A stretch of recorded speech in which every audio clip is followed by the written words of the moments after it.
You and Just the two.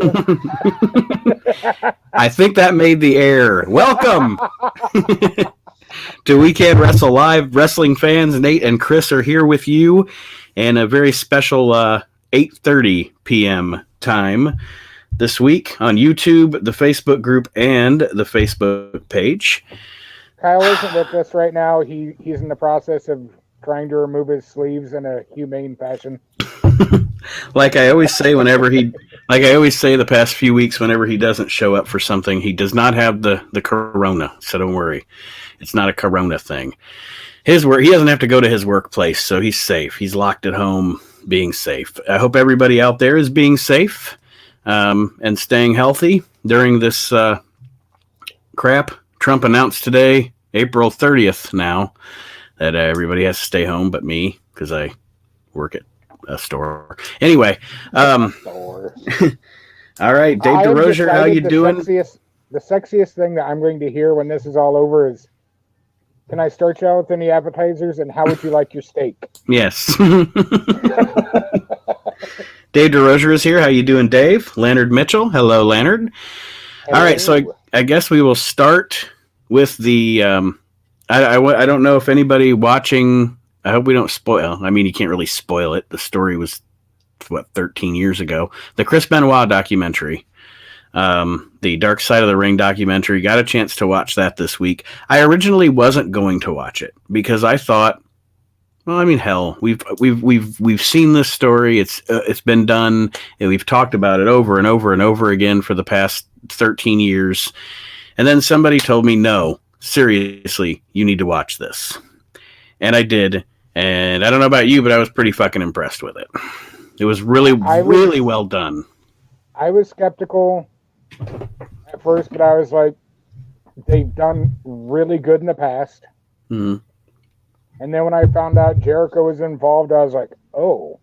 And then when I found out Nancy's sister was involved, when David was involved, and it was actually spearheaded by Chavo, I was like, okay. So we're going to get some real here. Yeah, you're not going to get... what I liked about this is you didn't you didn't have to watch it through the eyes of the media that hates wrestling and thinks it's all a bunch of roid heads. You didn't have to watch it through the eyes of the WWE, which would sugarcoat it and make WWE the hero, and it just... It didn't have anybody's shine on it, and that was what I liked about it. It was very, very. It was a real, honest to God wrestling documentary, which these guys do a really good job at doing that. So, one of the things that the first notes that I took is one of the greatest. I wasn't going to say greatest lines, but one of the most profound lines to start off when they first started talking about the story of Nancy and Chris is, Kevin Sullivan booked his own divorce. That was said forever, though. it always resonates with me, you know. And one of the other things that I thought was like, I was like, damn, I never knew that Vicky telling that story about after Eddie's third overdose, she just left him on the couch, walked out the door with the kids to take him to school. I mean, I guess at a certain point, you get to that point, you know? I think the part that really started messing with me is when they started going to depth about Eddie, and then you found out exactly, like, everyone fan-wise knew it messed with Chris. Mm-hmm. But until this, I don't think anyone really grasped the degree and severity of it. Hearing Chavo's story about that night was, you know, yeah. And just hearing Vicky talk about when they would come over, Chris would just, he was done every time he was in that house. Yeah. And I mean, again, nothing, Wesley Kimber, what's up? Nothing forgives what the man did. But I think that watching this documentary shows you if someone has the potential to be like this, like one of the things that got me the hardest was, just watching his son and knowing that his son, who had nothing to do with this, has had to live with the ramifications of this his entire life, as has Nancy's sister, as has Chris Benoit's father, who said that that diary was a diary of his son descending into madness. I mean, how deep is that? You know, just really, really, really tough stuff. And for those of us that lived through it at the time, again, I think that if you haven't watched this, I would recommend watching it, because I thought it was really well done with a lot of respect toward everyone involved. And it doesn't make Chris sympathetic, but it tells the story in a real, very real human fashion. I think the most resounding thing was Chris at the end of it, when he said that he's talking about him. He's like, everybody's been blackballed because of him. Mm-hmm. He's like, you feel guilty saying their last name. Mm-hmm. And a very good point. Another thing, David wanted to wrestle. David has wanted to wrestle. You know damn well Vince McMahon is never going to sign him. No. And the other thing that would, and Wesley makes a good point. Jericho is a legit godsend to wrestling for bringing a family back together. Yes, very much so. There were a couple of times during this documentary where I got a little choked up, and that was one of them. David, I believe, wants to wrestle as Chris Benoit Jr., which would, I mean, I don't know. I don't know how wise that is. You know, I understand it's your father. And well, the thing is, look at the kid. Even if they give him a fake name, it's not going to help. Mm-hmm. He looks like a clone. Yeah. Yeah. That kid is so blacklisted from an industry that he wants to do because of the actions of his father. I don't even think AEW would put him on TV. I really don't. Honestly, I don't even think MLW would put him on any kind of broadcast. No, just because, and it's not his fault. Like you said, it's because all it's ever going to do is people are going to think of his dad. That's all that's going to happen. And the thing is I'm going to think of his dad. They're just going to think of 48 hours. Right. Yeah. So, but this kid's possible dream career is never going to happen because of 48 hours. Exactly. But like I said, I recommend anybody to watch this documentary, the Dark Side of the Ring Benoit documentary. And it is, if you don't have Vice, I didn't watch it on Vice. It's all available on YouTube. I watched it on YouTube. It's on their Vice channel on YouTube. Mm-hmm. All right. So let's see here. One last comment here. Leonard says it's not wise at all, and he looks exactly like him. That would be a bad move. Yep, absolutely. So we talked before the show about how we're going to hit high spots on our notes here for the shows this week, the TV shows this week, because we do want to do some WrestleMania predictions at the end. I'm going to avoid spoilers. If there's any spoilers out there, I'm trying really hard not to find them. Although I think this is going to be a tough Mania to watch, because these TV shows are getting. I'm honestly, these shows, I'm watching them, and both WWE and AEW, I'm thinking the best thing to do is after Mania, call it. Say we're just. I don't know, because you don't know when we're going to get back to a semblance of order to how many people you can have in a building. AEW doesn't have that option though either. Right, they don't. Like WWE has the crush to fall back on. They've got decades of back library they could throw on. They've got all this network original content like docu-series they could throw on cable TV to get them through. What does AEW have? Yeah, what, 2 or 3 pre-official AEW pay-per-views they could throw up? That's going to get them through, what, 2 to 3 weeks? Yeah. I mean, it is rough. It's rough. And I mean, I don't think that's what's going to happen anyway, even with WWE. I think they're just going to continue to do what they're doing because, WWE is stubborn. And like you said, AEW is kind of backed against the corner. They don't have any other option, really. But they're just, it's not a hate on the talent. They're just, these shows are so rough to get through right now. And some of it's the booking and some of it's the atmosphere. Like Raw this week, WWE did do one thing this week that I liked. Well, there were a couple, but one thing as far as the aesthetic goes, I liked that they took the seats out, and I liked that they shot more toward the ramp and not they stopped shooting it like it was shot in a big arena. You mean they looked at AEW and went, "Oh wow, that makes it look better. We should do that." Yeah, we should do that. Yeah, pretty much. I thought the Heyman promo and the Drew promo were good. No, because it was the exact same one from that they played a week or two ago. I guess I should say the Heyman promo in the ring. In ring was good. Okay, yeah. Yeah.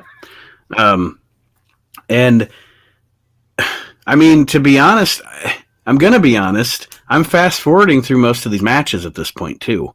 I'm just being honest here. Unless it's something I'm really interested in, or like we're going to talk about in a little bit about Nikki Cross, where I see that she's doing this commentary, and I'm interested in seeing where her commentary goes. Other than that, I'm fast forwarding through these matches. I'm not even watching the matches really. Let's see. The sad thing is, are you toning out because of the matches, or are you toning out because you're burnt out on the people that are in the matches? That too. And it's and I feel bad because I know you're a Garza fan, and I'm honestly getting tired of seeing him. Yeah. And are we seeing the same people over and over again because that's who they've got at the performance center at the time? You know what I mean? Like, is it, I don't know what the rationale is for showing the same people over and over again, other than are there a lot of them that are there wrestlers that don't want to come? You know what I mean? Or they don't want to. I mean, Rey Mysterio, Dana Brooke are quarantined. Asuka's out of WrestleMania. She's injured. Roman's out of it. Because of his health. Mm-hmm. I had a list. Andrade's out. Yes, Andrade. Is Miz out? Miz out because we're jumping too soon because this is supposed to go with our predictions. All right. So go back and finish the stuff up real quick. Let's see. I have noticed though the empty arena is also hindering some of them, because I've noticed Andrade thigh slaps way too much. Yeah. And it's really, really bad noticeable when there's not crowd noise to drown any of it out. Mm-hmm. Like every other hit was. There was. And I'm like, God damn, dude! Not every single time. Although I love him and it's jumping to SmackDown. Same thing with Shinsuke. You know, you notice it a lot more with Shinsuke now too. I mean, there's so many bells and whistles that they can hide with crowd noise that they can't. The thing that one of the things that both of these promotions has done well is they have mic'd the ring well enough where I haven't heard a lot of spots called. So they got the miking of the ring down. Are they at least doing that, or because I've noticed a lot more ref communication? Are they doing it strictly earpiece ref talent? It could be of that. It could be. What did you think of the Owen Seth segment? I wrote down it's cute that Seth Rollins is doing his best JBL cosplay since he's getting ready to go in the Hall of Fame. Yeah. I mean, that's literally what it was to me. I was like, wow, you're doing your best JBL right now. And I don't know.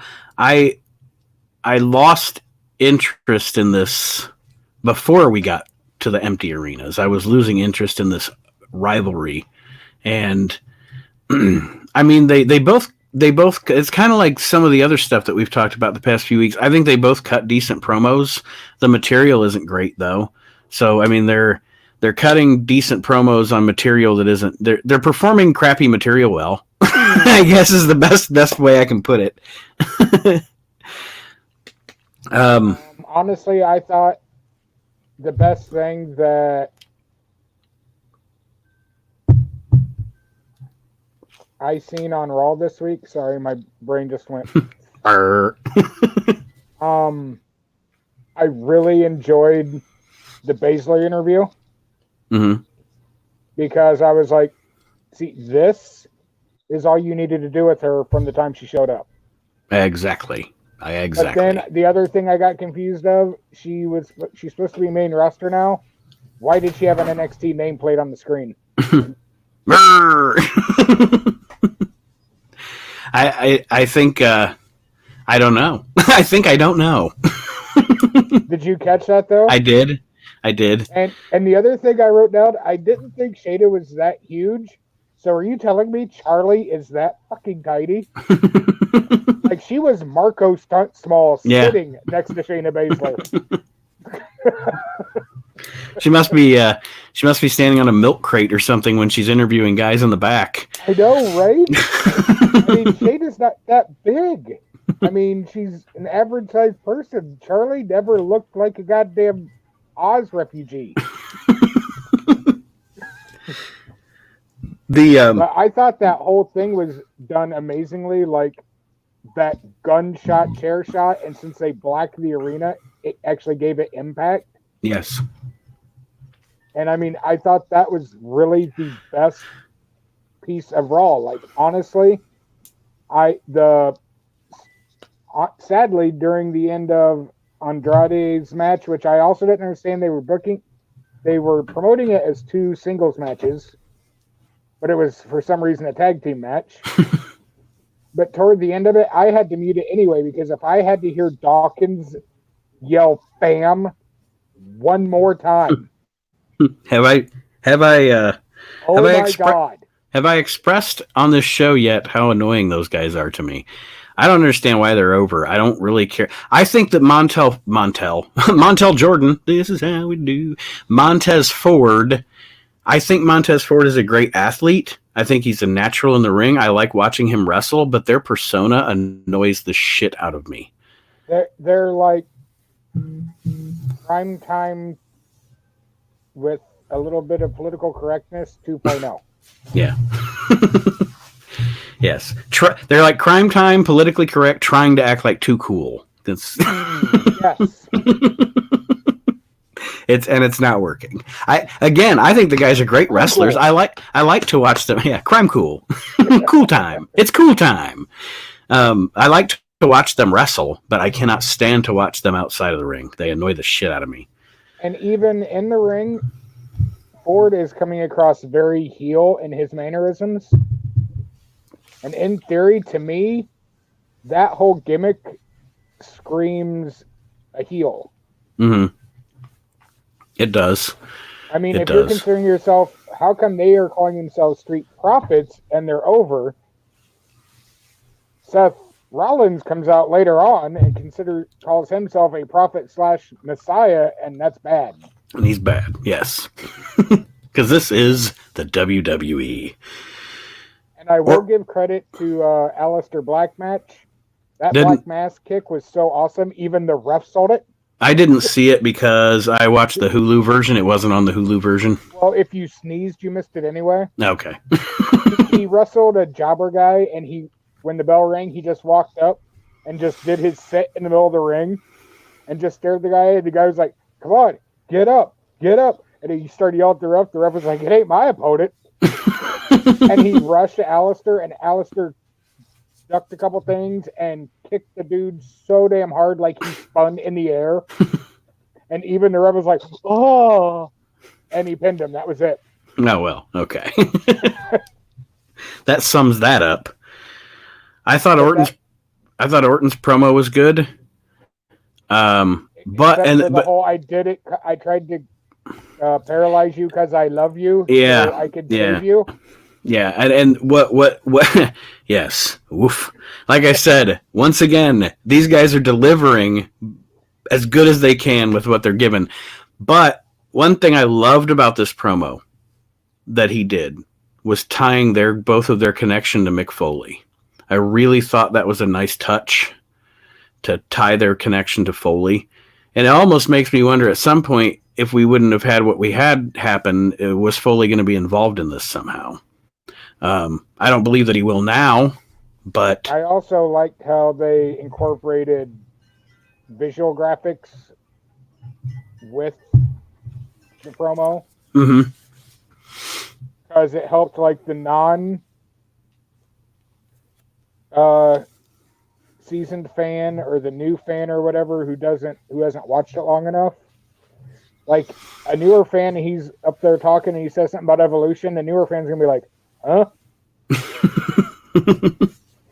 The stuff he was talking about, how they threw the images up to correlate with what he was talking about for like a visual aid. It was helping the new fan. Yes, and that's a good. I like that. Well, and that's also one of the things WWE's production team is the best at is videos, recaps. I mean, they're the best in the business at stuff like that. Look, I'm doing like Trump hands over here.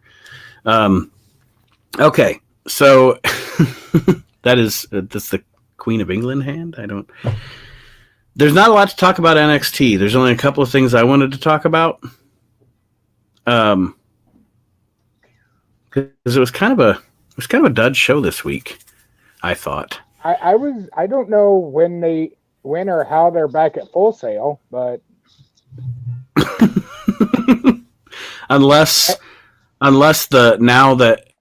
now maybe there's nobody at the school, possibly because of evacuations or quarantines or whatever. Maybe, I mean, since there's no students or anybody on campus, maybe that's why. I don't. The one thing that did crack me up right out of the gate of NXT, though, is how they were doing the whole they must answer to Triple H, and how Tommaso was involved in this whole thing. I was like, so is this the case of the real daddy's home?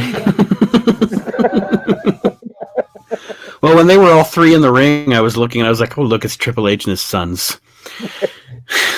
The little H's. The way he was talking to him, you're not going to touch him. I understood. Yeah. Sorry, Dad. I did think it was. I know we've jumped to the end, but that's fine. I did think it was the way the segment played. I like this feud, but the way the segment played out, it was rushed. In that, at first they're like, we don't need a stage, we don't need a spot, we don't need a place to have this fight, and then they just kind of were like, okay, and then Triple H says, how much time do you need to prepare? 2 weeks. Well, isn't that ironic? Give me 2 weeks. What's in 2 weeks? It's just like, I don't know. It's well, I think because they were probably wanting to do something and have it culminate at TakeOver, but yeah, well, there goes that idea. And did you notice Hunter was wearing dad shoes? Yes. Because he's got his boys in the ring. I was like, the cerebral assassin, the king of kings, the devious bastard that he is, now wearing what looks like a crushed velour sports jacket and dad shoes. Oh, Hunter. Yeah, Wesley says no one is at the school. I go online. They are doing Zoom now. Okay, yeah, so that makes sense. Why did Austin Theory lose to Tyler Breeze?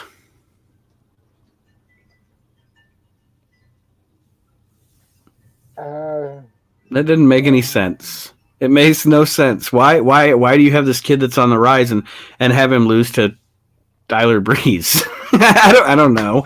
I liked it for the reason that it curbed the ego, like how they actually had Austin doing really well until he just went to that one level notch too high on the ego, and it cost him. Yeah, I mean, I see that. I mean, that's going, and given, like you said, the limited amount of roster there, doing it that way, they can continue this. I just thought it was too early. I don't know. He's going to be in WrestleMania. We're not that far yet. Stop it. You get what I'm saying? If he would have won right then and given the limited people there, what was left after that? Right. But now that Tyler did this, he can come back with, the classic fluke, blah, blah, blah, and they can keep going with the feud. So, I mean, get where they're coming from. I agree with you to a point, but I also understand, like, if it was a full roster, I don't think it would have happened. Okay. And I see what you're saying. I just, watching it at the moment, it's like, what? Yeah, in the moment it was weird, but looking back, I think that's why, because there's not a full roster to work with. There's not really anyone for him to continue on with after this.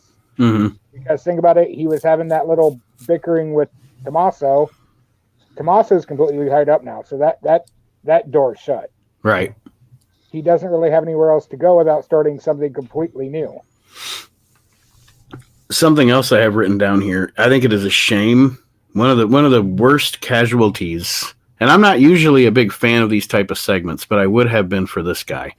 One of the biggest casualties of not being able to have an audience is I would have loved to see an Adam Cole title celebration. You know, I think that would have been great in Full Sail with that crowd. I don't usually like those segments because they do them so much, those type of segments, but I think that that could have been money, him doing a title celebration in Full Sail. And during his promo thing, all I could think of was, see Jericho? He got glasses that fit. And Killian Dane has the best groomed big beard in the company. Yeah. Yes, he does. Yes, he does. And then whoever he fought, I don't remember I was like, Tahuti? His name is Who? Tahuti Miles is his name. Tahu? And then I wrote sad thing. First thing that came into my mind, remember what happened the last time a guy who had Miles in his name? Let's not talk about that t-shirt. Yeah. Let's see. Grimes and Nice, the Keith Lee segment, which was just kind of more of the same. So Shane, okay, I guess I'm out of the loop somewhere. Shane Thorne's partner isn't with the company anymore. The TM61 guys, they're. Oh no, he left a while ago. Did he? I guess I missed that at some point because I was like, what is Thorne doing with this Fink guy or Vink or Stink or whatever his name is? I actually wrote that down. I was like, Vink, what happens when you get a supersized Hugh Jackman off of Wish? And I've realized that Danny Burch could tag with Lars Sullivan as a mini-me. Mm-hmm. They could be like a Jekyll and Hyde tag team. I better no. Shh. No, because if that shit ever works itself out and Sullivan comes back, I see Vince bringing Burch to the main roster and have Burch start a match, and then the lights go out and he starts growling and everything else, and the lights come back on and it's Sullivan. It would be as well. I'm not going to say Vince pulling something like that off. I'm not going to say the same guy. I'm going to wait till I make this comment about what you just said, but don't let me forget that. Okay, so Matt Riddle gets beat up by two big dudes, and yeah. And you know what? Debut ever. Yeah, and you know what else? I didn't. This was one of those times where WWE speak really got on my nerves, because if it wasn't WWE speak, the announcer would have said, "These two monsters are jumping Matt Riddle." Instead, who's the fucking Tom Phillips? Is that who we got right now? He's our random white guy on NXT. I think. Now, he's our Michael Cole clone, but Michael Clone. He said these two huge superstars are attacking. How are they superstars? You don't know who they are. Yeah, exactly. You don't even know who they are. The other thing is, the part that bugged the hell out of me, let me introduce you to your future. I was like, okay, so who are they? And he laughed. I was like, so is their name Your Future? I guess that's what it is. It's the YF. Yeah, but you're right. Awkward. Like, that should have happened. That would have been his line. It would have been right, but the beatdown itself would have been better had they had Riddle go to the back and then get beat down in the back. It was just awkward in the ring. If you would have shown him go through the curtain, maybe, and then these two cats jump him. At least get to the stage. Yeah. Or jump him at the curtain, knock him back out onto the stage, and then Malcolm gets to come out, you know. I don't know, something to that effect, but it was really awkward. I don't know who the guy talking was. Malcolm, I can't remember his last name. Yeah, Viverna or something like that. Malcolm Viven. He seemed like Abraham. What was that guy's name? Abraham Washington. Yes. And is it just me? Is it just me, or does Carter kind of look like an off-brand Ember Moon? Yeah. You're not wrong. Okay. Like, whenever she comes out, I keep looking at her going, why do I feel like I've seen you a lot? And then this week it was finally like, You're like a brighter version of Ember Moon. You're like Ember Moon and Naomi. Okay, that's enough NXT. Cross eminent. Yes. I was right about that, though. As soon as they played the very first one, I was like, that's probably Cross. And it is. It's also weird, though, because the rumor was they were going to hotshot him straight to the roster. So apparently, that's a no now. Apparently so. And I would definitely enjoy a series with him and Ciampa. I think that would be. As long as his woman's not involved, because no. Okay. No. You know who his woman is, don't you? No, I don't think so. Cross's woman is that Violet Bordeaux or whatever. Oh. Yeah. Okay, I know who you're talking about. Yeah. No. No. No. They had her signed before they got him. Really? That was one of the ways they were able to get him. Is because she was there. Oh no. I know. I haven't seen a lot of her, but what I have seen. Like, put it this way, how do you make Impact worse? Violet Bordeaux. Truth. That's saying something. It's Impact. That show's bad. All right. Do you want to go AEW or SmackDown? AEW. Okay. I have things here. My statement right out the gate was, "Oh my, Nate is not happy." Okay, so remember earlier when you said Vince would have Danny Burch, the lights would go out, and then it would come back on. It would be Lars Sullivan. That would be just as shitty as what they did at the end of AEW this week. And it's this. I'm going to say this. I said it. I know you weren't part of the show back when it was the Broken Matt and TNA, because we talked about him on the podcast.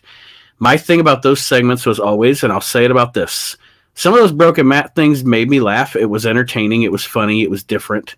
But if the WWE would have done it, people would have shit all over it and said it was stupid, cartoony WWE bullshit. And that is exactly what would have happened with this stupid segment if it would have been on WWE. Everybody would be shitting on it. But because it's not WWE, because it's AEW, that segment was embarrassing. It was a clown show. Two guys that I really respect, I lost a little respect for them.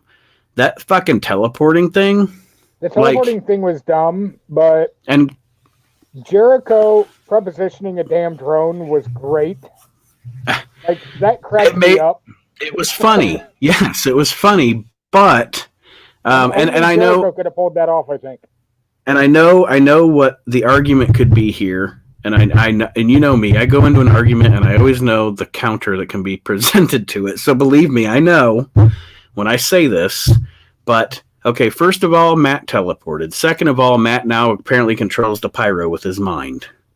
Now, I know that someone could very easily say to me, and I'll say, okay, I got you. Undertaker. You know, all the shit WWE did with Undertaker. I understand. But this just came off as so phony and so fake. And I've been liking the show lately. And this segment... Man, this whole show wasn't terrible, but that segment was just, to me, it was too clowny, way too clowny. And you know, the thing with the Vanguard going to Michael Jackson's house. Sorry, Matt Jackson's house. Matt Buck. That almost reminded me of the way they were doing, like, the percentage. It threw back and reminded me of, like, young Randy with his shoulder. Yeah. I'm updating you. I am at 37.6% health. I remember that now. I had forgotten that till you just brought it up. That was the first time he came off as a really, like, you could tell he was going to be a good heel, like his dad. Like, oh my God, I don't care about your damn shoulder. Get in the ring and shut up. But yeah, that's enough said on that last segment. I didn't like it. Your Abercrombie haircut. I didn't like that last segment, and if WWE did it, people would be shitting on it. That's all I'm going to say about it. I don't really have, to be honest, I don't really have a lot more notes on the show. I mean, I watched it. It was fine. I hope Brody Lee's new gimmick isn't just to be Vince, like make fun of Vince McMahon every week, because that'll get old. That'll get old quick. I was actually shocked that Havoc put on a really decent, non-over-the-top match. Mm-hmm. Didn't staple a dollar bill to anybody. Possibly because he was in there with Cody. Although I'm still kind of shocked that Cody was like, hey, in the whole epidemics thing that's going around, and we're already pushing it, not doing the whole 6 feet thing, grab my tongue. Yeah, probably not the best social distancing there from. And the one thing that bugged me with Cody, the Sting likeness to Derby, I was like, what? Yeah, no, I don't. I'm not the WCW guy. That would be something more for like you or your brother to chime in on. But from what I know of Sting, and I was like, no. No, I don't see it either. Not at all. Okay, I thought maybe I was missing something. I wrote down for the Jake promo, I did like the tip to the nostalgia with him saying, trust me. Yes, that was cool.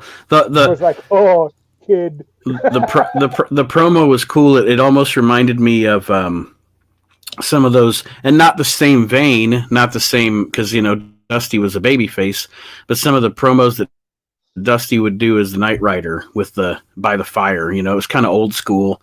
And like we were talking about last week, if you're gonna have Jake be a mouthpiece for somebody, Archer's probably the best one for him to be a mouthpiece for, and he's doing a good job. But I think that there's still something missing there, and I don't know what it is. But yeah, I hope Brody Lee's gimmick isn't just to make fun of Vince McMahon now. Not understanding like the mock Sister Abigail setup for the lariat. I caught that too. It was last week too. Mm-hmm. I didn't catch it last week, honestly, but I caught it this week. If you're able to see it and watch it from last week, he did it then too. I was like, huh? Why? Why? All right. And Hager not selling the paradigm shift, I didn't like that. No, I'm not really. He hasn't done anything to impress me here any more than he ever did in WWE. Anyway, I don't know. I don't know. I'm kind of lost on him. I'm not really. I don't know. I'm trying to say. Give him props. They're doing their best to make him somebody. Mm-hmm. But it's one of those things. He was with Vince for so long. He's stigmaed into that persona. I don't know if it's going to work. The best thing he ever did in WWE was when he was with Dutch, and that was because of Dutch. I mean, honestly, Dutch did a great job in that role, and Jack was pretty much the guy that stood by Dutch and wrestled for him, you know.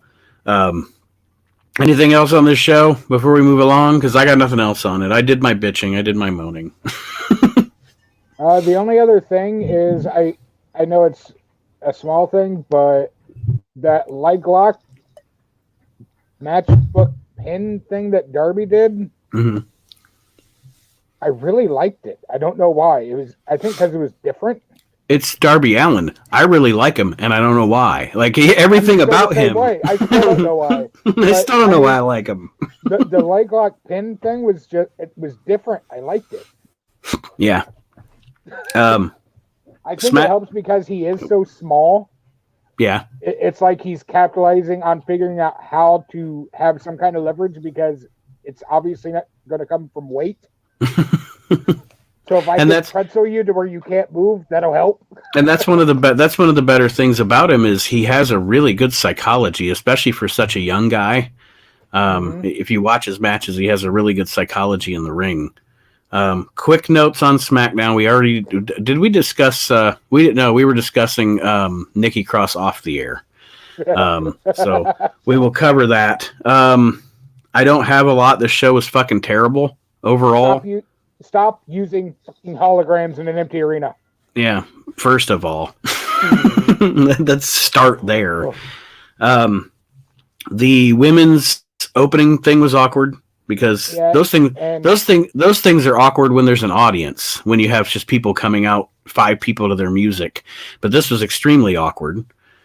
Even more awkward when you have them call it out on the mic. Oh, this isn't going to be like normal where everybody just keeps getting cut off by everyone. Yeah, it is. Yeah, it is. And Naomi apparently stopped at Hot Topic and picked up that shit-tastic Harley Quinn jacket. that was nice. Sami Zayn... Naomi sounded way too rehearsed in that promo. Mm-hmm. Well, and that's one of those things about being brought up through the WWE system. Somebody that's just straight up brought up through that system. A lot of those people never sounded that bad. Maybe not having an audience is affecting her too. Some of them I noticed that some of them I think are affected by not having an audience to play off of. Possibly because just the way she delivered it, she sounded like someone that was reading cue cards. Mm-hmm. Like I was waiting for her to pause as they flipped to the next card. It was that robotic and bad to me. Sami Zayn continues to be probably the best thing on this show. With still no nameplate on his goddamn belt? Yes, which means he's a placeholder. Yep. No, with the epidemic, no one's in a machina shop to make him one. That's what it is. Yeah. So the thing is, that's probably what they'll say it is. The Corbin Elias segment, very disappointing because Corbin should be the one that got killed by getting thrown off at the thing. No, I was just it was too overproduced. Like you complained about production. That was. And I don't really like either one of them anyway. So I fast forwarded through. How dare you not? I fast forwarded until and then I'll be honest. This is the honest to God truth. I fast forwarded until I saw the Firefly Funhouse come on. I guess I didn't because I watched Bliss and Asuka. Sorry. Well, then again, I also gave you the heads up for that though too. So yes. And then I fast forwarded, which I guess by my notes I didn't miss much because they played the Reigns Triple H match from a couple of years ago, and then there was something with Otis and Ziggler. Firefly Funhouse was good, as usual. Bray, even in the crappiest of situations, is a star and a story. And I didn't watch the New Day's Usos match. I fast forwarded to the end. The only thing that I really added on there, for the Elias Corbin thing, I said it was too overly produced. I said it was like they took the Gargano Ciampa perch spot, mixed in the Becky out of the dark attack spot, and added a pinch of give me a fucking break cinematography. There you go. And by the way, once again, the wrong guy died.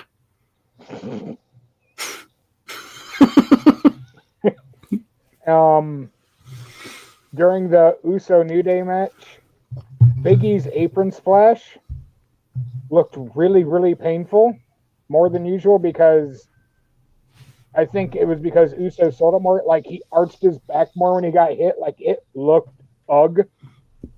And the only thing that really bugged me is Big E, the spot where he had him up for the powerbomb thing, or for the double team with Kofi. He stood there holding Uso because Uso's doing a handstand, so he can see in front of him.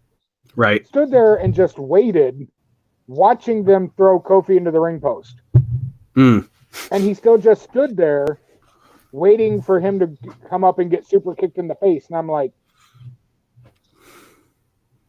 why are you just going, you're kicking my buddy's ass. I'll wait my turn. Glad I didn't watch this. Well, that was toward the end, and it was just really bad. It was almost one of those things where I feel that if there were people in the audience, Dunn would have did a camera cut to like the crowd reaction or something, but there was nothing to cut to. So you were just stuck staring at Big E holding Oos going, "I'ma wait for my kick." Then you got Michael Cole apparently talking to the anonymous SmackDown general manager, and then we get the announcement of the triple threat match. Didn't see that coming. Yeah, didn't see that one coming. But yeah, overall, SmackDown sucked. All right, so we got 15 to talk about our Mania predictions. It's going to suck. See, look, I finished it up in like 5 seconds. It is going to be rough. We aren't going to have a show next week so that I can suffer through that. We might wind up, if work schedules permit, we might wind up doing like a Monday or Tuesday to discuss the show. We'll be watching in quarantine, of course.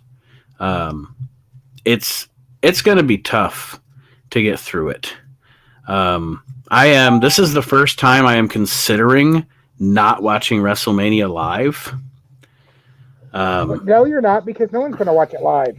Well, you know what I mean. I'm not going to watch it, not watching it as aired, because I may want to skip some stuff. I mean, I'm already dreading like 7-8 hours of Ron Gronkowski. I got enough of him last week. That was enough to last 3 years of that guy last week on SmackDown.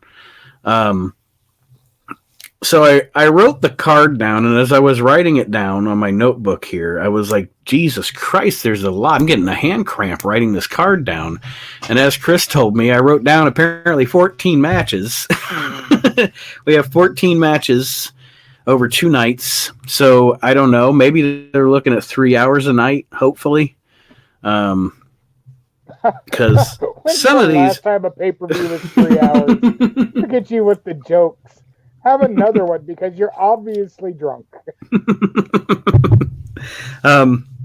So here, we'll start from the top and work our way down, just in case we don't get to. All right, your prediction: McIntyre and Brock. Every ounce of me wants to say McIntyre. But I'm still leaning into what I think they're probably going to do because of the other championship match. I think Drew will win, but I think it'll be for a reason. And so we'll cover that. Now, I think McIntyre is going to beat Lesnar very quickly. That's what I foresee. I don't see Brock wrestling very long in an empty arena. I just don't see it happening. So you said the next main event. You're talking about Strowman and Goldberg, right? Yeah, since Roman's out. I see Lesnar losing. And I see that match being Saturday. Okay. And I see Sunday Lesnar coming out, fucking up Strowman or whoever it's going to be for definite to go in there and beat Goldberg.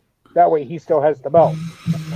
Because honestly, what's Bill's contract look like after this? Oh yeah, Goldberg's losing his title because I think he was only contracted through WrestleMania. Yeah. So I mean, he's losing the title. They're never going to put the belt on Strowman. That's just something we have to accept at this point. Maybe they will, who knows?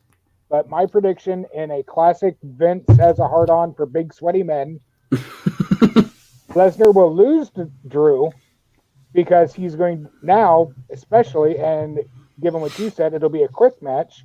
That way he's not gassed to come out and out of nowhere get that what the hell loss back on Goldberg and get the belt. It's funny because did you not see that coming? It's funny because now that you're saying it, I'm like, fuck, that's what's gonna fucking happen. Am I wrong though? No, probably not. As long as Drew gets his title win, I'm good. I mean, I know it's the Brock thing, but I want Drew to win, and that is if that is a result, I will at least be happy with that. And I am very, again, it's another thing that I'm sad for. So, like I said, sad about Cole not being able to have his title celebration at Full Sail. I'm sad Drew's not going to get his big stadium WrestleMania moment. I feel bad for the guy. He's not even going to get his Raw after Mania moment. No. Because from what I'm understood, everything's already in the can post WrestleMania. Wow. Like they've already filmed it all. The only thing that wasn't filmed was the SmackDown after Mania because they didn't know if it was going to be lifted. But now that Trump has extended it to the end of April, they're probably going to go right back in and start putting them in the can. Like everything is in the can and filmed from this week until the first week after WrestleMania. Like it's all filmed already. I'm kind of glad it's a closed set there because I'm glad I don't want spoilers to leak out. I don't want to know spoilers. I honestly don't think there's going to be spoilers because since it is such a closed off situation right now, and since Vince is so they know which two, yeah, they're going to know who the hell spilled the spoilers. The spoilers exactly. This time. There's not going to be like, oh, it was probably Bill's brother from catering. No, no. As much as people might not like to hear this, I think Charlotte is going to beat Rhea Ripley because much like Brock, Charlotte must win in the WWE. The only thing I'm questioning about it is the fact that they chose to air the Charlotte Asuka match and have her rub that in more. So, I mean, given the usual dichotomy of story arcs, she's flaunting too much. And given the general dichotomy, like I said, the usual story arc is the heel that flaunts too much going into it pulls off the L. So I'm hoping that's what it is. Because, I mean, I don't really think it would be wise on their part. They took Charlotte, and people can hate on me all they want. They took Charlotte and ruined Asuka. Yes. Is it really going to be smart to take Charlotte and ruin Asuka? Remind everyone that she ruined Asuka right before you send her out and have her ruin Rhea. I guess they don't have to worry about the crowd backlash in the stadium. They'll have to worry about it when everyone is able to come back out, and they don't because they're going to be that shitty about it. Is Shayna? I think Shayna beats Becky. I do think Shayna's going to beat Becky. I think Shayna has to beat Becky at this point because the bloom has come off that rose and she needs a reinvention. And this loss will help give her the reinvention that she desperately needs. The 5-way women's championship match, I don't care about. But I want Tamina to win just for shits and giggles. I think Sasha wins by screwing over Bayley. I mean, by logic. I don't think they're going to pull that trigger yet. Don't think so? I think she's going to attempt, but it's not going to work. And honestly, if anyone, maybe they put it on Lacey to try to drive home that she's a good girl now. Which I would hate because I want her to be a heel. Like you said earlier, we were talking again. We sometimes we have conversations off the air, and I can't remember what was off the air and what was on the air. Cena and Wyatt has the potential to be fun and great and good, or it has the potential to be a clown show. Velocipaster bad? Yes. Did you watch Velocipaster? Holy shit! Holy shit! It is that could be your reaction from a Firefly Funhouse match. I am willing to give it a chance. I am willing to hope for the best because the two guys involved, I think, can put on a good show. And I guess we'll see. I think you know what should happen. We know what should happen. It may or may not. I don't know. It depends on where everybody's head is at. The Fiend should go over in this one. Because and even for anything else to get to a rubber match at a Mania in the future, you know, they've kind of built this into a WrestleMania rivalry. So why not give it to Bray and then a year from now, 2 years from now, go back to it again, because these guys always have good matches. They have good chemistry together. I hope he goes over. I'm not going to say he will, but I think that would be. And John's not a selfish guy. John only beats everybody because Vince wants him to. You know, he's really not a selfish guy as far as that goes, from everything I understand. I've always said I have no problem with John the person. It's John the wrestler I can't stand. Mm-hmm. As I started to allude to earlier, apparently the Street Profits are going to be defending against Garza and Austin Theory. Because Andrade is injured. Yes. And the only reason that match happened, I don't know if you know the whole build up for this, it was supposed to be Street Profits versus AOP. One of AOP got injured. And it was supposed to be Andrade versus Ray. Ray was quarantined. Right. So they had these two matches that they wanted. Couldn't get either of them, so they're like, let's do it this way. And now Andrade's injured. So now they're like, hey, Austin Theory, you be in it now. Why? Who knows? You're in Florida. Street Profits probably go over here. There's no probably. They're not going to put the belts on Angel. And as far as anyone who doesn't watch NXT, that guy. Daniel Bryan and Sami Zayn should be awesome. Apparently, the rumor is that Daniel's on quarantine. I don't know shit. But I don't know. I guess he's post-Mania quarantine, so that'll probably mean that he got quarantined. He got quarantined after they recorded it, maybe? Possibly. Because I know they've been recording it all week, or what have you. So the question is, does that mean that they reshot it? Right. Because if Daniel went over, but he got quarantined, you can't really have a quarantine champ. True. So do they hurry up and do... I don't know. That one's the rumor that I'm not sure about. Edge and Orton should be fantastic. Honestly, at this point, I don't care who wins. It's going to be great no matter what. Mm-hmm. I think it should, in theory, go to Edge for the comeuppance and the welcome home and everything else. But honestly, it'll be such an invested, emotional, great story. It won't matter. If I was booking this, and I know we're getting close on time, viewers, hold tight with me because but if I'm fantasy booking this now, I would have to rebook what I would have originally done. To be perfectly honest with you, the way things have gone down for this Mania, I would actually have Randy go over here because I want Edge to be able to go over in front of an audience. So I would have some kind of shit, knock each other out. Some kind of or some kind of shit thing happen. Yeah, and then you get to rebook that into SummerSlam. Hopefully by SummerSlam, people are allowed to congregate again. I don't know. I mean, we could be seeing Luger. We Allocates. Owens and Rollins should be decent. Elias and Corbin, I don't care about at all.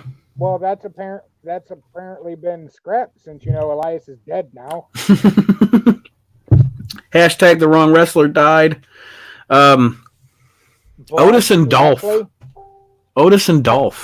Like I want that. I do too, but I was just like, well, I do too, but I was just like, well, that's fucking random. I did not expect them to throw that on the Mania card. Like, well, I know everyone was like, this ain't going to be no Mania blow off. And then they built it quick enough. They're like, okay, yeah, we want this. I mean, at least it makes more sense than Alistair and Lashley. Yeah, that's just a way to get Lashley on the show, really. Or if they're thinking about pushing Alistair to get him on the show, one of the two.